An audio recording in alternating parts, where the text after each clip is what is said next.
Hello, I'm the Nerdy Steve, and welcome to my movie review channel. If you like what you see, I'd appreciate you liking, commenting, or subscribing. Today we'll be reviewing 28 Years Later in one take. So, let's go. A rage virus infects all of the UK, and 28 years later, we follow a father and son duo as they embark on a coming of age journey. 28 Days Later is one of my top 3 films of all time, and I had the pleasure of rewatching it in theaters this year, and it still is just as good as I remember. As I always do, I'm going to try and judge and review 28 Years Later on its own merits, but that's my bias, and I want to get that out there. The performances here are extraordinary, and an easy standout for me. Aaron Taylor Johnson plays a very complicated father figure who's taking care of his sick wife, played by Jodie Comer, while making sure his son, played by Alfie Williams, learns what he needs to know about this infected world they're living in. And, of course, Ralph Fiennes has an extraordinarily menacing and equally soft role that is delightful to watch. The horror and action set pieces are top tier as well. There are very tense scenes as they hunt the infected, and equally tense ones of them being hunted.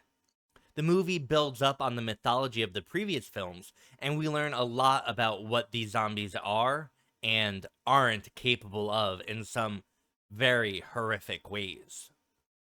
The movie is also beautiful to watch, and that's to be expected.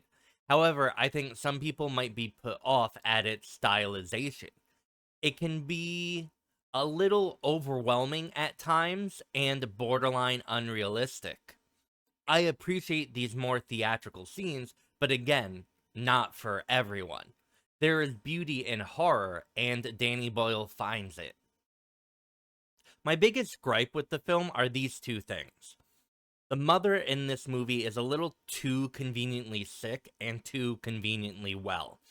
By this, I mean she goes in and out of lucidity at the perfect times. It kind of took me out of the moment and made me have a hard time believing certain story beats, which made me not love the story as much as I wanted to.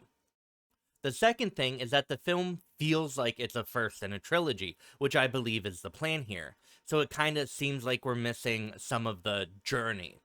And there are definitely choices that were made that don't entirely make sense otherwise, or will take time to pay off. The film doesn't feel like it's missing any pieces, but more like it has extra pieces in it. Overall, I enjoyed 28 Years Later. It features a lot of strong and interesting directorial choices by Danny Boyle, which I love. It's brutal and graphic and horrific. It has engaging and messy characters and a deep heart. And it has moments of absolute hilarity, which I appreciate and think fit the tone of the film, but I know some people might find them a little jarring. I found the first half of the movie to be a very tight experience, but felt the second half meandered a little too much, but I ultimately loved the journey. I highly recommend this film for any horror fan.